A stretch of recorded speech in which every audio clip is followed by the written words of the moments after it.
एक शहर में 3 दोस्त रहा करते थे। तीनों दोस्तों में बहुत जिगरी दोस्ती थी।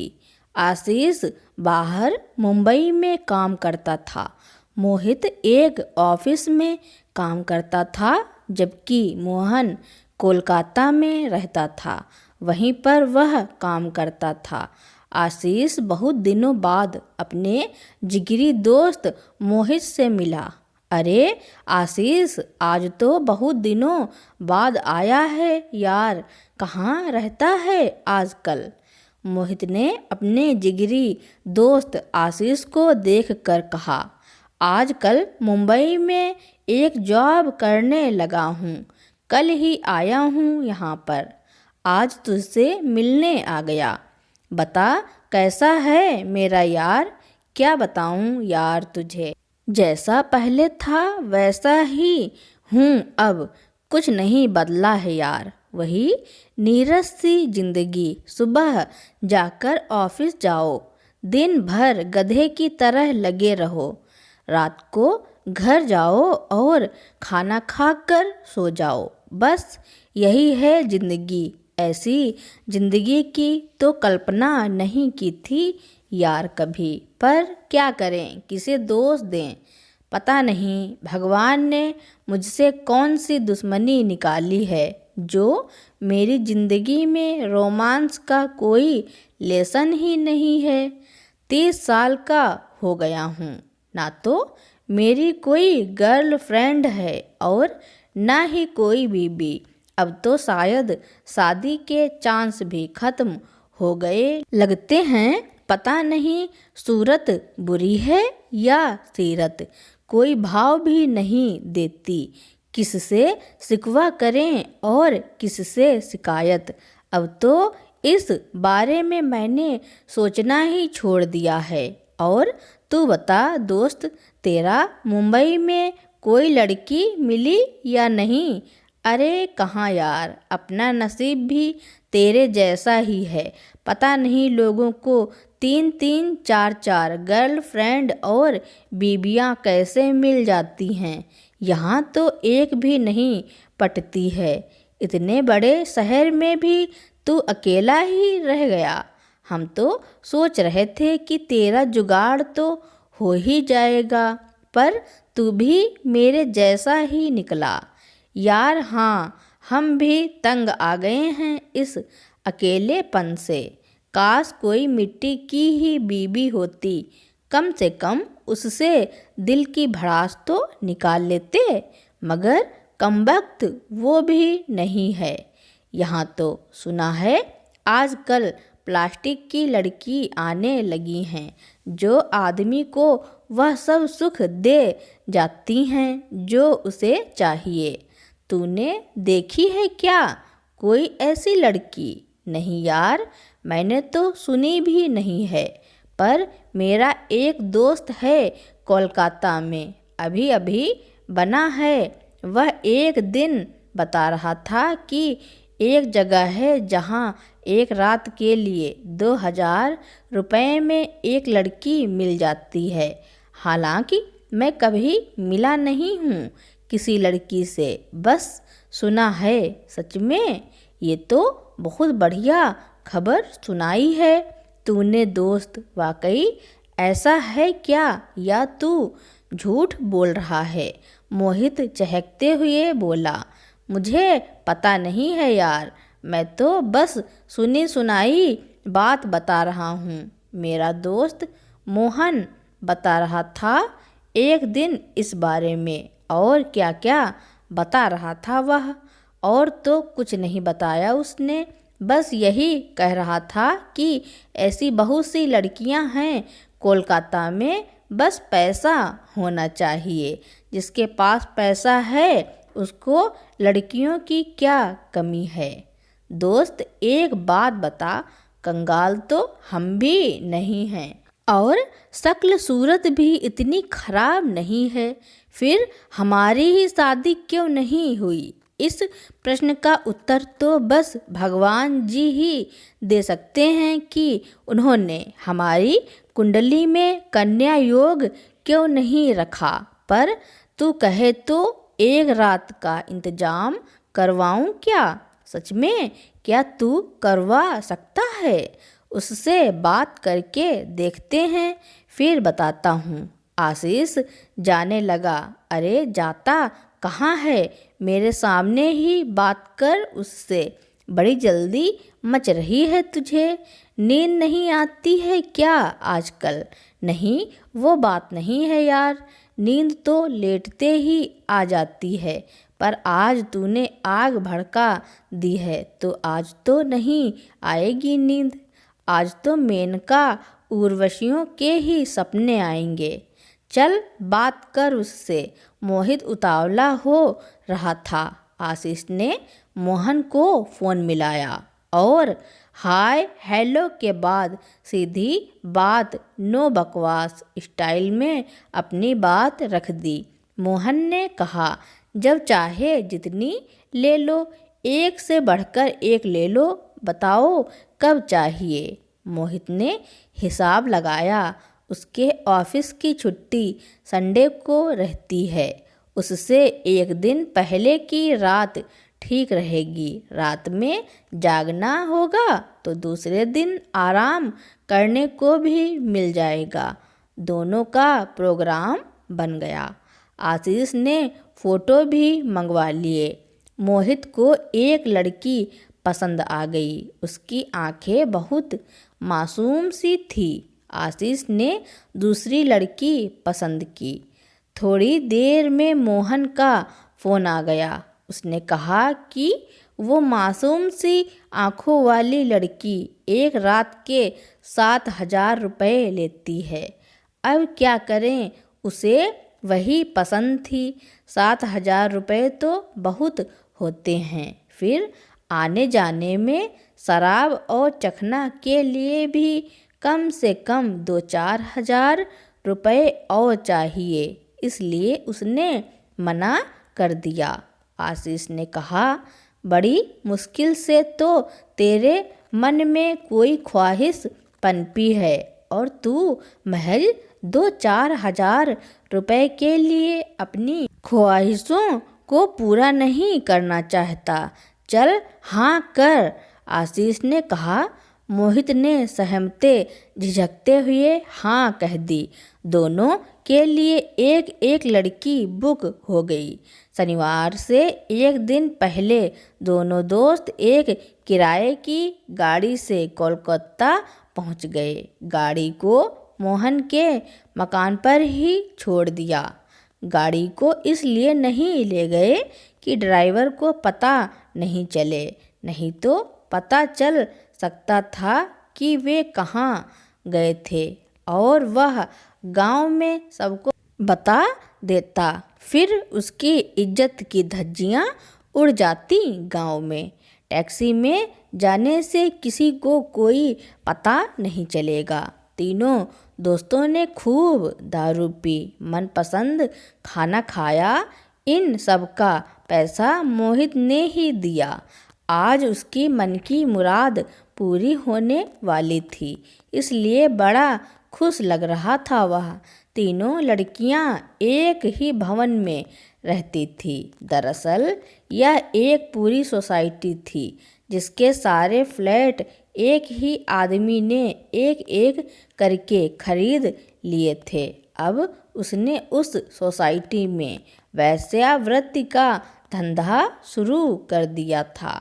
हर लड़की को एक एक फ्लैट दे रखा था। एक कमरे में वह रहती थी और दूसरे में अपना धंधा चलाती थी। डील मालिक ही करता था और आधे पैसे वह लड़कियों को दे देता था। फ्लैट का भी कोई किराया नहीं लेता था। सब लड़कियां बड़ा आदर करती थी मालिक का। कोई जोर जबरदस्ती का काम नहीं था। मन मर्जी का सौदा था। करना है करो, नहीं तो चले जाओ।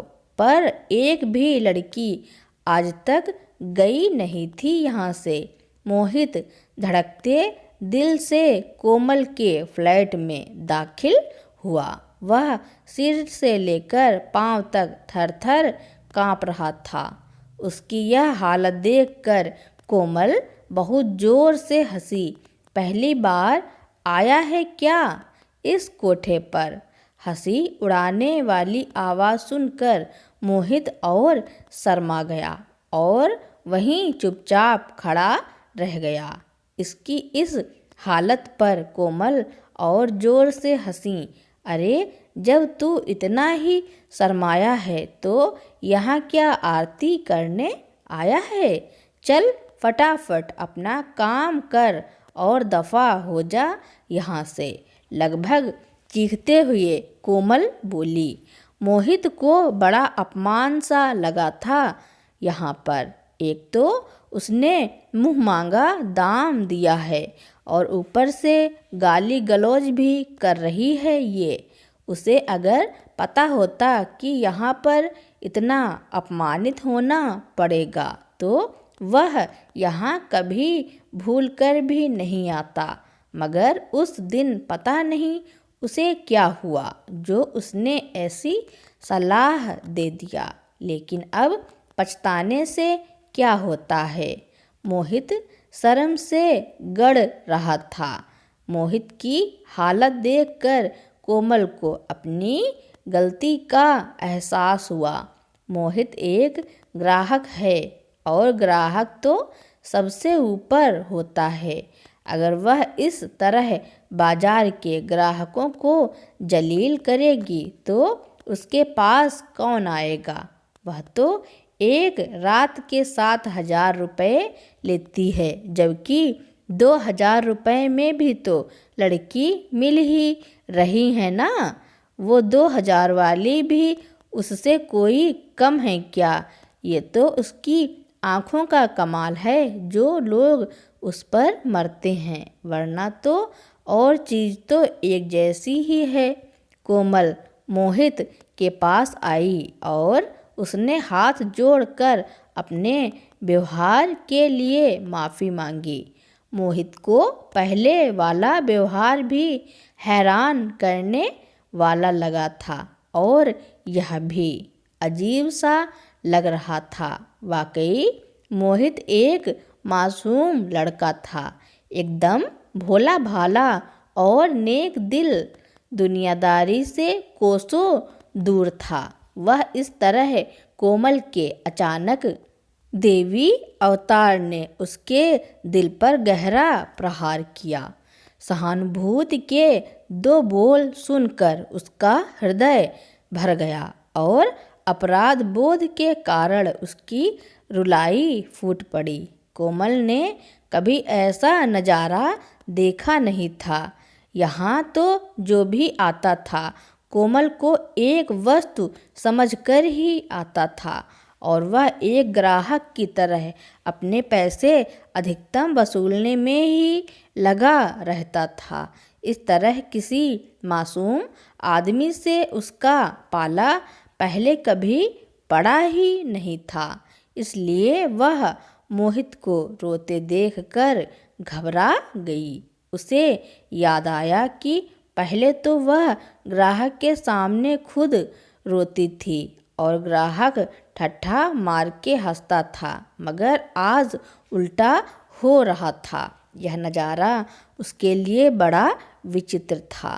कोमल दौड़कर किचन से एक गिलास पानी ले आई और मोहित को देना चाहा, मगर मोहित इस हालत में नहीं था कि वह उसे पकड़ सके। कोमल ने अपने हाथ से ही गिलास पकड़कर उसे 1-2 घूंट पानी पिलाया और गिलास वहीं पर रख दिया।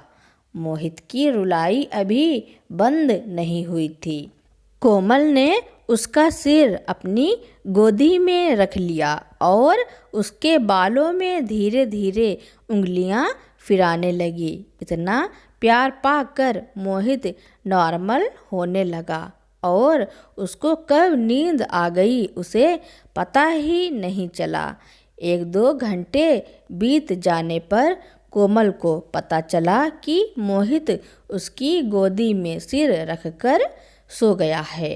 वह उसे डिस्टर्ब नहीं करना चाहती थी, इसलिए वह उसका सिर अपनी गोदी में रख कर ऐसे ही बैठी रही और उसके बालों में हाथ फिराती रही। करीब 3 बजे मोहित की नींद खुली तो वह हड़बड़ाकर जागा। उसने देखा कि वह कोमल की गोदी में सिर रखकर लेटा हुआ है। उसे बहुत सुकून मिल रहा था। ऐसा स्पर्श उसे पहले कभी नहीं हुआ था। वह इस आनंद में और डूबना चाहता था, इसलिए उसने फिर से आंखें बंद कर ली। कोमल को पता चल गया था कि मोहित जाग गया है। वह अब यह सोच रही थी कि मोहित अब वह करेगा जिसके लिए वह यहाँ आया है। लेकिन जब उसने देखा कि मोहित तो आंखें बंद कर फिर से सो गया है तो उसे वाकई मोहित पर प्यार आ गया। उसने अब पहली बार मोहित के चेहरे को ध्यान से देखा। कितना मासूम चेहरा था उसका, बिल्कुल एक मासूम बच्चे की तरह। वह उसे और नज़दीक से देखना चाहती थी, इसलिए वह अपना चेहरा मोहित के चेहरे के और नज़दीक ले आई। कोमल की सांसें मोहित की सांसों से टकराने लगीं। कोमल के अंदर की लड़की जो अब तक मर चुकी थी वह जागने लगी। उसने मोहित को सोता हुआ समझकर उसके गाल पर अपने अधर रख दिए और एक हल्का सा चूमन लिया। इस घटना से मोहित हड़बड़ाकर उठ बैठा। अपने किए पर कोमल एकदम से घबरा गई थी और वह भी एक झटके के साथ मोहित से अलग होकर दूर खड़ी हो गई थी। कमरे में गहरा सन्नाटा था। किसी के मुंह से कोई बोल नहीं फूट रहे थे। कोमल नीचे गर्दन किए खड़ी थी। मोहित ने हिम्मत करके उसे देखा। कोमल एक परी की तरह सुंदर थी। पता नहीं कौन उसके जीवन में राहु बनकर आया था, जिसके कारण उसकी जिंदगी में सिर्फ काली रात रह गई थी। उसकी आंखें बहुत बड़ी बड़ी थी, एकदम हिरनी जैसी। ना जाने कैसा जादू था उन आँखों में कि एक बार जो भी उन्हें देख लेता बस उन्हीं का होकर रह जाता था। गजब की सम्मोहिनी शक्ति थी उन आँखों में। दोनों ऐसे ही खड़े खड़े एक दूसरे को देखते रहे। कोमल सोच रही थी कि क्या करे क्या ना करे। उसे ध्यान आया कि मोहित यहाँ एक खास मकसद से आया था और अभी तक उसका मकसद पूरा नहीं हुआ है। उसने सोचा कि मोहित किसी कोठे पर पहली बार आया है, इसलिए वह हिचकिचा रहा है। बहुत सोच विचार कर उसने निश्चय किया कि जिस आनंद की तलाश में मोहित वहाँ आया था वह उसे अवश्य देगी। मोहित कुछ नहीं कह रहा है, ना कर रहा है तो क्या हुआ, वह पहल करेगी। यह सोचकर कोमल अपनी साड़ी उतारने लगी। मोहित चुपचाप खड़ा उसे साड़ी उतारते हुए देख रहा था। उसे भी आश्चर्य हो रहा था कि कोमल ऐसा क्यों कर रही है। मोहन ने इसकी अच्छी खासी ट्रेनिंग दी थी आज ही, मगर वह सब कुछ भूल गया था। जब तक वह अपने विचारों के दायरे से बाहर आता तब तक कोमल साड़ी उतार चुकी थी और ब्लाउज उतार रही थी। यह देखकर मोहित तुरंत आगे बढ़ा और उसे मना करते हुए कहने लगा, मत उतारो, मत उतारो। कोमल का आश्चर्य और बढ़ गया था। एक आदमी जो काम वासना के लिए आया था, अब वह उसकी इज्जत कर रहा है। आदमी में किस तरह बदलाव आता है, मोहित इसका उदाहरण है। कोमल ने घबरा कर मोहित की ओर देखा। वहाँ वासना नहीं थी, बल्कि शर्मिंदगी थी। कोमल ने ब्लाउज फिर से पहन लिया और साड़ी उठाते हुए मोहित की ओर इस प्रकार देखा कि जैसे पूछ रही हो, इसे पहनूं या नहीं। और मोहित ने आंखों से ही कह दिया, पहन लीजिए। और कोमल धीरे धीरे साड़ी पहनने लगी। फिर दोनों सोफे पर बैठ गए। कोमल ने देखा कि सुबह के 5 बजने वाले हैं, बस दिन निकलने ही वाला है।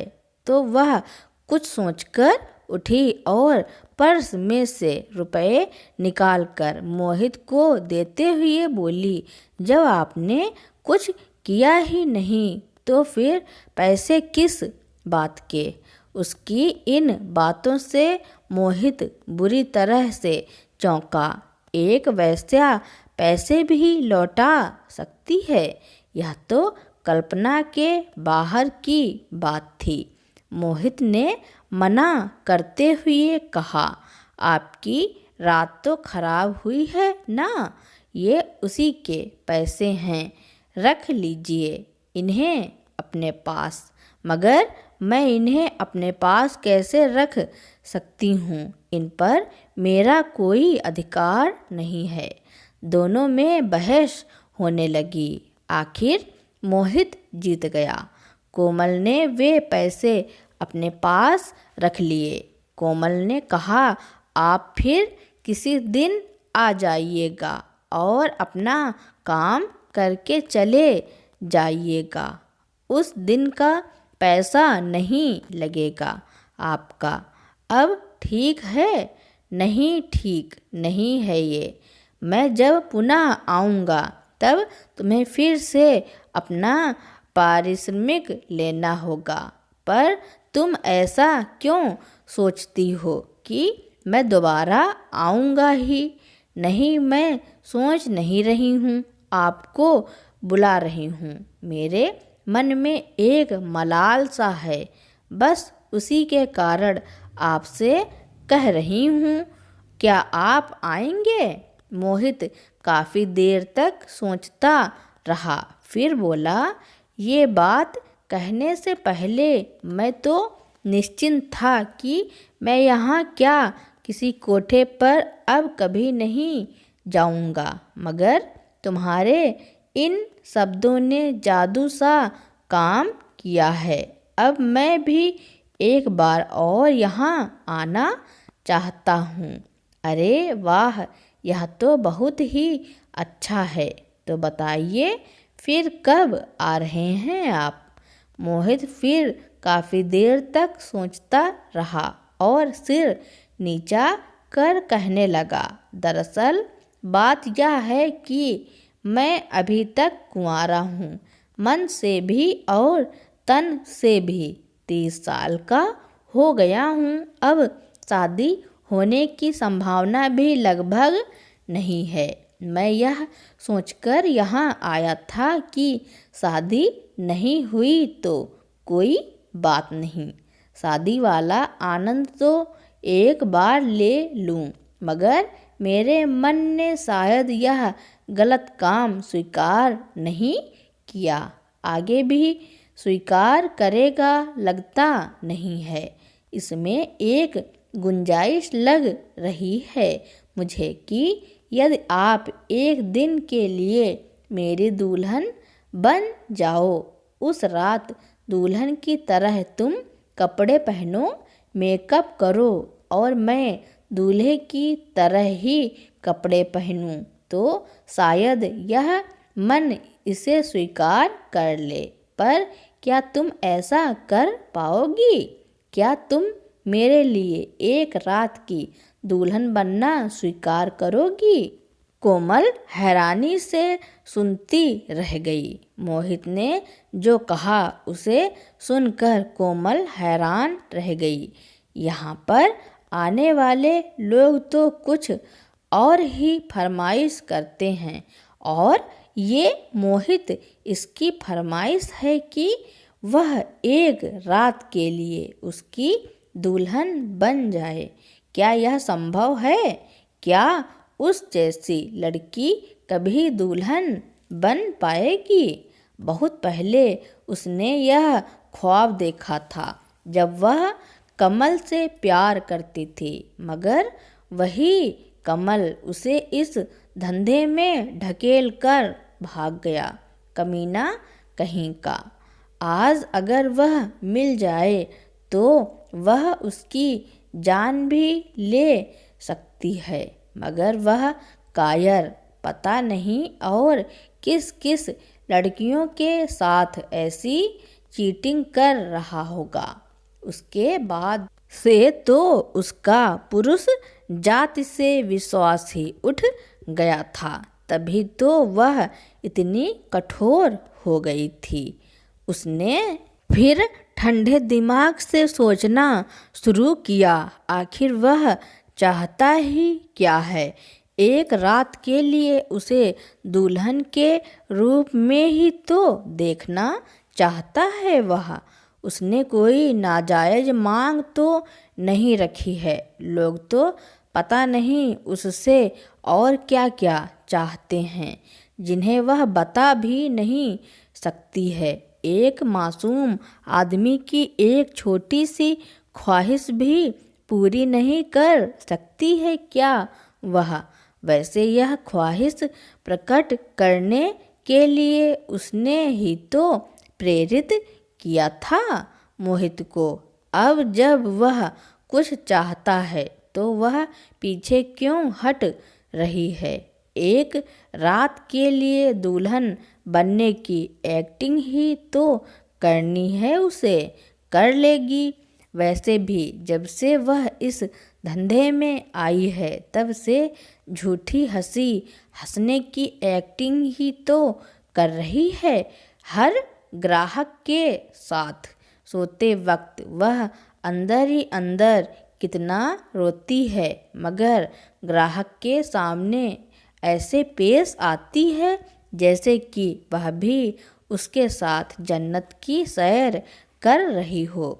जब वह ऐसी एक्टिंग कर सकती है तो दुल्हन की भी कर ही लेगी।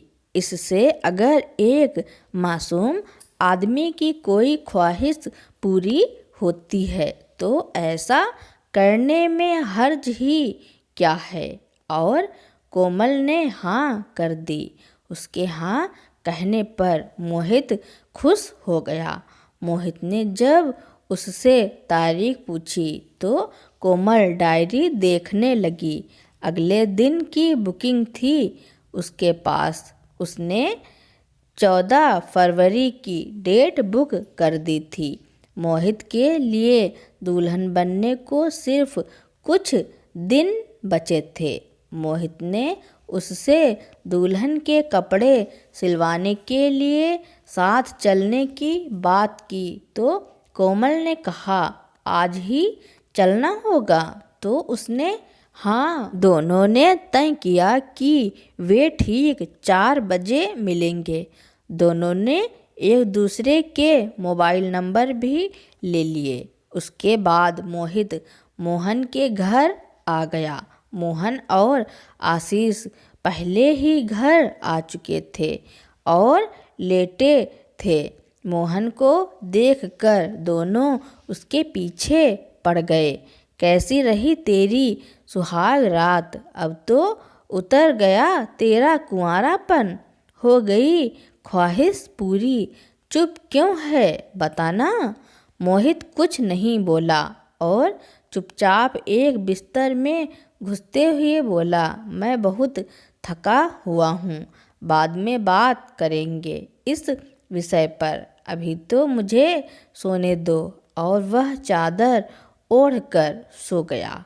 आशीष को बहुत बुरा लगा उसका इस तरह से व्यवहार करना। वह मोहन से बोला, साले के नखरे तो देखो, कल तक जो मिमिया रहा था आज शेर बन गया है। भलाई का तो जमाना ही नहीं रहा है आजकल। एक तो उसकी ऐश करवा दी, उस पर सीधे तरीके से बात भी नहीं कर रहा है। बहुत कमीना है, अपनी जुबान गंदी क्यों कर रहा है। आशीष, दुनिया का नियम यही है, जब काम पड़े तो गधे को भी बाप बना लो और जब काम निकल जाए तो उसे पहचानने से ही इनकार कर दो। यही तो जमाने की रीत है। यदि मोहित ऐसा कर रहा है तो वह ऐसा क्या गलत कर रहा है। वह भी जमाने के चलन के अनुसार ही व्यवहार कर रहा है और तू इतना क्यों सोच रहा है। हमने भी तो खूब मस्ती की है पूरी रात, इसलिए उससे क्या चिढ़ना। चलो हम भी थोड़ी देर और सोते हैं। और दोनों दोस्त भी सो गए। मोहित ने 12 बजे का अलार्म लगा रखा था। सबकी नींद खुल गई। मोहित तुरंत खड़ा हो गया और दैनिक कर्म करने के बाद 1 बजे तक तैयार हो गया। उसे 4 बजे मार्केट जो पहुंचना था, वह 4 बजने से पहले ही उस स्थान पर आ गया था। कोमल अभी आई नहीं थी। थोड़ी देर में कोमल आई और आते ही बोली, माफ़ करना, थोड़ी देर हो गई। कोलकाता का ट्रैफिक चलता कम है और जाम ज़्यादा रहता है। आप कब आएँ? बस अभी 2 मिनट पहले ही आया हूँ। मैं भी जाम में फंस गया था मगर इधर उधर से निकाल लाया ऑटो वाला। आपको कोई परेशानी तो नहीं हुई? जी नहीं। अगर आप कहें तो दुल्हन की ड्रेस खरीदने चलें। और दोनों मार्केट में लहंगा चोली देखते रहे। उनकी पहली शर्त होती थी कि ड्रेस 14 फरवरी तक मिल जानी चाहिए। इस तारीख तक देने के लिए कोई भी दुकानदार तैयार नहीं हुआ तो एक दुकानदार से मोहित ने कहा, किसी टेलर से कहो कि जल्दी तैयार करने के लिए उसे दुगनी मजदूरी देंगे। बस दुगनी मजदूरी के लोभ में तुरंत से तैयार हो गया था एक दर्जी। कोमल की ड्रेस खरीदने के बाद मोहित की शेरवानी भी खरीदी गई और इस तरह मोहित ने ख्वाहिश की पहली सीढ़ी पार कर ली गई। मोहित आशीष और मोहन के सवालों से बचने के लिए सीधा अपने गांव आ गया। घर पर उसकी मम्मी ने जब उससे पूछा कि वह कहाँ गया था तो उसने कह दिया कि कोलकाता घूमने गया था। इस पर मम्मी क्या कहती, बस इतना ही कहा, घर से बाहर जाओ तो बताकर जाया करो, मुझे चिंता हो जाती है। मोहित जानता था कि उसकी माँ का एक ही वह सहारा था। पिताजी तो बहुत पहले ही चल बसे थे। माँ ने बहुत मेहनत से उसे पाला था। अब वह उसकी शादी के सपने सजोने लगी थी मगर शायद उसकी किस्मत में बहू और पोते पोती नहीं थे। मोहित कोशिश करता था कि उसकी किसी भी बात पर माँ को ठेस ना लगे। माँ मोहित पर जान लुटाती थी अभी भी। अब मोहित कैसे बताता कि उसके दिल में एक ख्वाहिश पनप रही थी जिसकी पूर्ति के लिए वह कोलकाता गया था। बस इन्हीं ख्यालों में ये दिन कब गुजर गए उसे पता ही नहीं चला। शाम के 5 बज रहे थे। वह घर से रवाना होकर कोमल से मिलने जा रहा था। माँ को आज फिर बहाना बताकर उससे अनुमति भी ले ली थी। दिल में एक अनोखा सा एहसास लेकर वह चल पड़ा। इतने में कोमल का फ़ोन आ गया। उस कॉल को देखकर मोहित का दिल धक से रह गया। कहीं कोमल का इरादा बदल तो नहीं गया है? अगर उसने मना कर दिया तो फिर वह क्या करेगा? कहीं पुलिस ने तो नहीं पकड़ लिया उसे धंधा करते हुए? उसके मन में अनेकों प्रश्न उठने लगे। कोमल की कॉल मिस हो गई। उसकी हिम्मत नहीं हो रही थी कि कॉल बैक करने की। अगर उसने ना कर दी तो उसके तो सारे अरमान मिट्टी में ही मिल जाएंगे। और उसने इतना पैसा जो खर्च किया था अब तक और अभी भी कर रहा है, उसका क्या? यदि उसे यह सब नहीं करना था तो उसने हाँ क्यों की थी? हाँ कर भी दी थी तो भी कोई बात नहीं थी। उसे दुल्हन वाली ड्रेस तो नहीं सिलवानी चाहिए थी। मैं तो घर का रहा ना घाट का। अब वहाँ जाकर भी क्या कर लूँगा? उसका मन बहुत तेज़ गति से दौड़ रहा था।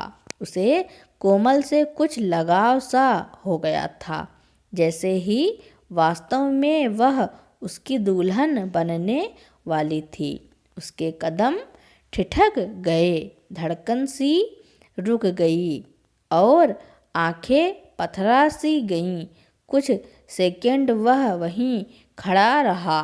एक बार फिर से मोबाइल बज उठा। फिर से कोमल का ही कॉल था। इस बार तो उठाना ही चाहिए, चाहे फिर वो मौत का फरमान ही क्यों न हो। धड़कते दिल से उसने फ़ोन रिसीव किया और हेलो कहा। उधर से आई आवाज़, कहाँ हैं आप? गाड़ी में हकलाते हुए वह बोला। गाड़ी का इसलिए बोल दिया कि क्या पता गाड़ी का नाम सुनकर वह अपना इरादा बदल दे। ओके सुनो, मुझे एक बात कहनी है। जब कोई लड़की किसी लड़के को सुनो कहकर बुलाती है तो एकदम पत्नी की सी फीलिंग होने लगती है। मोहित को भी कोमल का सुनो कहना बहुत अच्छा लगा था। बोलो क्या कहना है? जैसे तैसे वह बोली, कब तक आ जाओगे?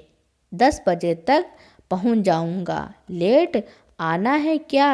अरे नहीं, जब आपका मन करे तब आ जाना, मैं तैयार मिलूंगी। और हाँ, नए पते पर आना।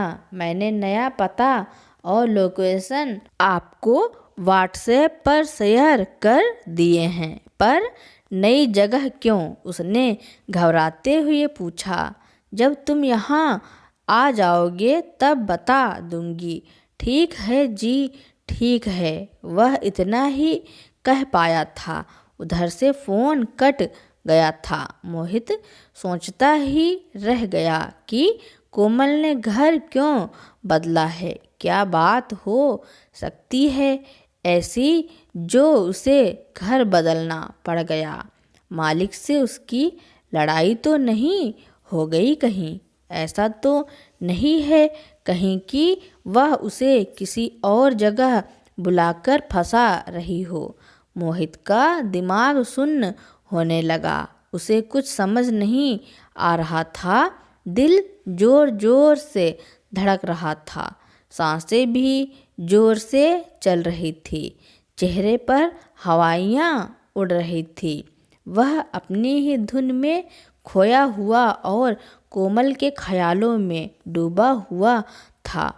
ठीक 9 बजे वह कोमल के पास पहुंच गया। दरवाज़ा कोमल ने खोला। कोमल को देखकर मोहित आश्चर्यचकित हो गया। कोमल दुल्हन के लिबास में सामने खड़ी थी। लाल सुर्ख लहंगे में बहुत खूबसूरत लग रही थी वह। उसने हल्का मेकअप भी कर रखा था जो उसके हुस्न को और निखार रहा था। कोमल ने मोहित के पैर छूने चाहे तो मोहित पीछे हट गया। ये क्या कर रही हैं आप? मोहित चौंकते हुए बोला। अपने पति से आशीर्वाद ले रही हूँ और क्या। कोमल की आंखों में बनावटी का कहीं कोई नामो निशान नहीं था। अरे वह तो एक नाटक जैसा है, सचमुच का थोड़े ही है। जैसे तैसे मोहित बोला। पर मैं नाटक नहीं कर रही हूँ। पहले मैंने भी सोचा था कि नाटक ही तो करना है, कर लूँगी। लेकिन जब से आपने मुझे दुल्हन वाला लहंगा चोली दिलवाया था तब से मैं सोचने लगी कि क्या मैं वाकई दुल्हन बन रही हूँ। उस दिन मैं पहले तो निश्चय नहीं कर पा रही थी कि मुझे करना क्या है।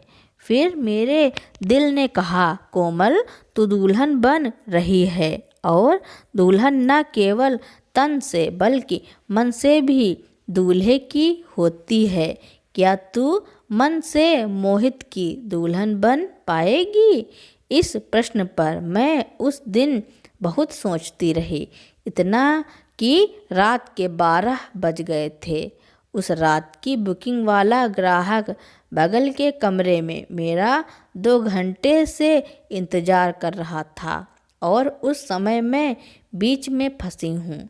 फिर मैंने अपने मन की आवाज़ सुनी जो कह रहा था कि दुल्हन बनने के लिए मन को भी दुल्हन बनना पड़ेगा। केवल तन से दुल्हन बनना एक छलावा है और एक मासूम व्यक्ति के साथ छलावा कर उसे नरक में भी जगह नहीं मिलेगी। फिर क्या था, उसने तय कर लिया कि वह मन से भी दुल्हन बनेगी। उसने उस रात के ग्राहक से क्षमा मांग ली और उसके पैसे वापस कर दिए। उस दिन यह तय कर लिया था कि अब यह धंधा और नहीं करेगी वह। कोमल सांस लेने के लिए रुकी। तुमने मेरे लिए इतना बड़ा काम किया, क्या तुम वाकई मुझसे प्यार करती हो? पता नहीं, उस समय मेरे दिमाग में प्यार व्यार जैसी कोई चीज़ नहीं थी, तो केवल दुल्हन की भूमिका जिसे मुझे मन से निभाना था। मैंने अपना निर्णय मालिक को बता दिया था कि मैं अब आगे यह धंधा नहीं करूँगी। मालिक ने भी मेरे निर्णय का सम्मान किया और कहा, जैसी तुम्हारी मर्जी। नियम के अनुसार मुझे वह फ्लैट खाली करना था। मैंने यह फ्लैट किराए पर ले लिया और पिछले 2 दिनों से मैं यहाँ रह रही हूँ। अब मैं न केवल तन से बल्कि मन से भी आपकी दुल्हन बन गई हूँ। अब आप मुझे आशीर्वाद दीजिए कि मैं आज रात आपकी दुल्हन के तौर पर आपकी पत्नी बन सकूं। कोमल का चेहरा पूर्णिमा के चांद की तरह चमक रहा था। उसकी बड़ी बड़ी आंखें काजल से और भी बड़ी बड़ी लग रही थी। इस बदलाव को देखकर मोहित भावुक हो गया। उसने सोचा ही नहीं था कि एक वैश्या भी ऐसा सोच सकती है। कोमल ने इतना कुछ सोच लिया था कि एक वैश्या कभी सपने में भी नहीं सोच सकती है। माना कि वह तन से पवित्र नहीं है, लेकिन वह मन से तो पवित्र है। उसने कुंदन की तरह खुद को आग में तपाया है और अब उसमें और निखार आ गया है। मोहित की नज़रों में कोमल का पद अचानक बढ़ गया।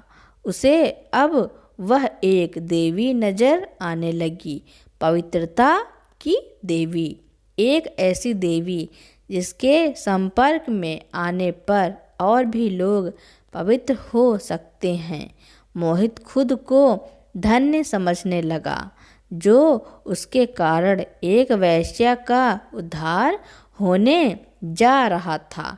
पर क्या कोमल सिर्फ एक रात के लिए ही दुल्हन बनेगी या वह उसकी हर रात दुल्हन की तरह सजाएगी? इस प्रश्न पर मोहित ठिठक गया। बात तो एक रात के लिए ही हुई थी, क्या कोमल हमेशा के लिए उसकी होने को तैयार है? यह लाख टके का सवाल था। मोहित आगे बढ़ा और कोमल का चेहरा अपने दोनों हाथों में थामकर उसकी आंखों में देखकर बोला, क्या तुम मेरी हमेशा के लिए दुल्हन बनना स्वीकार करोगी कोमल? मोहित की आवाज़ में कंपन था। कोमल ने शायद यह अपेक्षा नहीं की थी।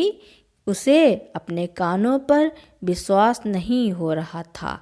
उसने कन्फर्म करने के लिए कहा, क्या कहा आपने? मैंने कहा कि आप हमेशा के लिए मेरी पत्नी बनना पसंद करेंगी। यह वाक्य सुनकर कोमल की आंखों से आंसू बहने लगे। वह मोहित से चिपक गई।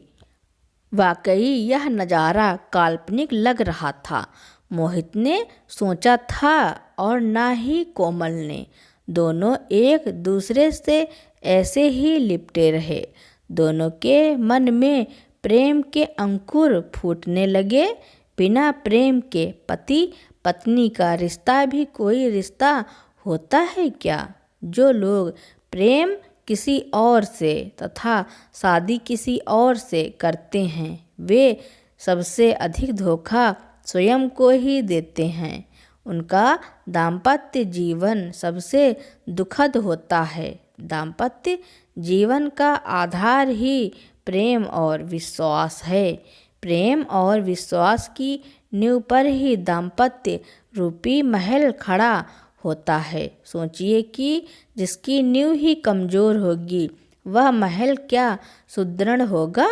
मोहित की आंखें भी गीली हो गईं। आज उसके मन में भी पहली बार प्रेम का सागर उमड़ा। जब उसने पहली बार कोमल को फोटो देखा था तब उसे कोमल एक वासना ही नजर आई थी, किंतु आज वह एक गंगा जल की तरह पवित्र स्त्री नजर आ रही थी। उसने मोहित के लिए अपना धंधा भी छोड़ दिया था, फ्लैट भी छोड़ दिया था, जबकि उसे यह भी ज्ञात नहीं था कि वह उससे विवाह करेगा या नहीं। अपने भविष्य के बारे में कुछ सोचा था उसने? वह कैसे अपना जीवन गुजारेगी? भविष्य में इसका कोई प्लान तो बनाया होगा उसने। मोहित ने उससे इस बारे में पूछा तो वह बोली, उस समय मैंने इसके बारे में कुछ नहीं सोचा था और हकीकत यही है कि आज भी नहीं सोचा है कि मैं तो बस इतना जानती हूँ कि जब मैं दुल्हन बन रही थी तो बस दुल्हन की पवित्रता के बारे में ही सोच रही थी। कोई भी छोटा मोटा काम कर लूँगी और अपना जीवन गुजार लूँगी, यही सोचा था। मुझ जैसी लड़की कभी पत्नी भी बन सकेगी यह तो सपने में भी नहीं सोच सकती थी। पर मेरे कारण तुम्हारी प्रतिष्ठा खराब हो जाएगी। तुम्हारे घरवाले क्या मुझे स्वीकार कर पाएंगे? कोमल के प्रश्न सही थे, जिन्होंने कोमल को सोचने पर मजबूर कर दिया था। मोहित पलंग पर बैठ गया और उसने कोमल से कहा, क्या एक कप चाय मिलेगी? कोमल ने मुस्कुराकर मोहित को देखा। आज तो आपकी सुहाग रात है, आपके लिए एक गिलास दूध तैयार किया है मैंने, वो भी केसर वाला। कहो तो ले आऊं? मोहित ने थोड़ा सोचने के बाद कहा, नहीं, अभी तो चाय की ही इच्छा हो रही है। अगर चाय बना सकती हो तो बहुत मेहरबानी होगी। इसमें मेहरबानी कैसी? आज तो आप मेरे सरताज हैं, आपका हर हुक्म मेरे सर आँखों पर है। अभी बनाकर लाती हूँ चाय। और वह किचन में चाय बनाने चली गई। कोमल चाय बनाकर ले आई। एक कप मोहित को पकड़ा दिया और दूसरा कप खुद ने ले लिया। मोहित अपना कप कोमल के होठों के पास ले गया और बोला, एक सिप लेकर इसे मीठा बना दो कोमल। कोमल ने मोहित की आंखों में देखा, उसमें प्यार ही प्यार भरा था। उसने मुस्कुराकर मोहित को देखा और एक कप सिप ले लिया। उसने भी अपना कप मोहित के होठों से लगा दिया और आंखों से ही कहा। मोहित ने भी एक सिप उसके मुंह से ले लिया। अब चाय और भी मीठी लगने लगी थी। स्वाद भी भावनाओं के अनुरूप होता है। प्रेमी प्रेमिका के होठों में शहद होता है। उनके होठों से जो कोई खाद्य या पेय सामग्री लग जाएगी, उसकी मिठास अपने आप ही बढ़ जाएगी। यहाँ भी ऐसा ही हो रहा था। चाय समाप्त कर कोमल ने मोहित को उसके दूल्हा वाले कपड़े दे दिए पहनने के लिए। मोहित गुमसुम सा सोचता ही रहा। कोमल बोली, अपनी ख्वाहिश पूरी कीजिए ना। मोहित अनमना सा बैठा रहा। उसने कोई प्रतिक्रिया नहीं की तो कोमल ने उसे छेड़ते हुए कहा, उस दिन भी आपने कुछ नहीं किया था। उस दिन मुझे दुल्हन बने देखना चाहते थे आप। इतनी सारी व्यवस्थाएं भी की। जब आज दूल्हा बनने का वक्त आया है तो आप फिर से पीछे हटने से लग रहे हैं। ऐसा क्यों? मोहित काफ़ी देर तक सोचता रहा। फिर वह कोमल का हाथ पकड़कर बोला, उस दिन तो मैं केवल एक रात का दूल्हा बनना चाहता था, पर आज सोच रहा हूँ कि एक रात का ही क्यों, हर रात का बन जाऊँ तो क्या बात है। बोलो, क्या तुम मुझसे विवाह करोगी? इस बार कोमल बहुत देर तक सोचती रही। फिर बोली, यह मेरा परम सौभाग्य होगा, परंतु गांव के लोग क्या मुझे तुम्हारी पत्नी के रूप में स्वीकार करेंगे? क्या तुम्हारी माँ मुझे बहू के रूप में स्वीकार कर पाएंगी? कोमल का चेहरा उदास था। मोहित सोचता रह गया।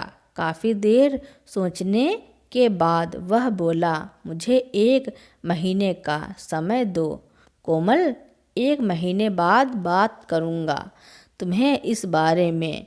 और हाँ, क्या तुम मेरा 1 महीने तक इंतज़ार कर सकोगी?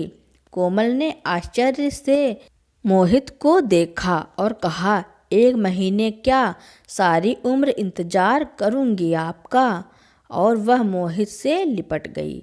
मोहित ने भी उसे बाहों में कस लिया और उसके अधरों पर अपनी निशानी छोड़ दी। कोमल से अलग होते हुए मोहित बोला, मैं अब जा रहा हूँ, 1 महीने बाद आऊँगा, तब हम शादी करेंगे। और फिर कोमल ने उसके होठों पर हाथ रखते हुए कहा, इतने ऊंचे सपने मत दिखाओ ना, अगर टूट गए तो बहुत दुख होगा।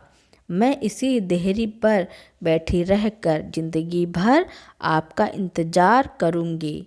कोमल ने मोहित के पैर छुए। मोहित चला गया। ठीक 1 महीने बाद मोहित कोमल के पास आया और बोला, मैं आ गया हूँ कोमल, चलो यहाँ से दूर चलते हैं, इतनी दूर कि जहाँ कोई हमें जानता तक नहीं हो। वहाँ एक अलग दुनिया बसाएंगे हम दोनों, बिना कोई प्रश्न पूछे। क्या मेरे साथ चलोगी? कोमल मोहित को देखती रही और बोली, मुझे 1 घंटे का समय दो, बस मैं अभी आई। और वह दूसरे कमरे में चली गई। ठीक 1 घंटे बाद अपने कमरे से निकली तो वह एक सूटकेस के साथ चलने के लिए तैयार थी। दोनों चल दिए। बाहर फ्लैट का मालिक खड़ा था। कोमल ने चाबी उसे सौंपते हुए कहा, ये लीजिए चाबी, किराया आपके खाते में जमा करा दिया है।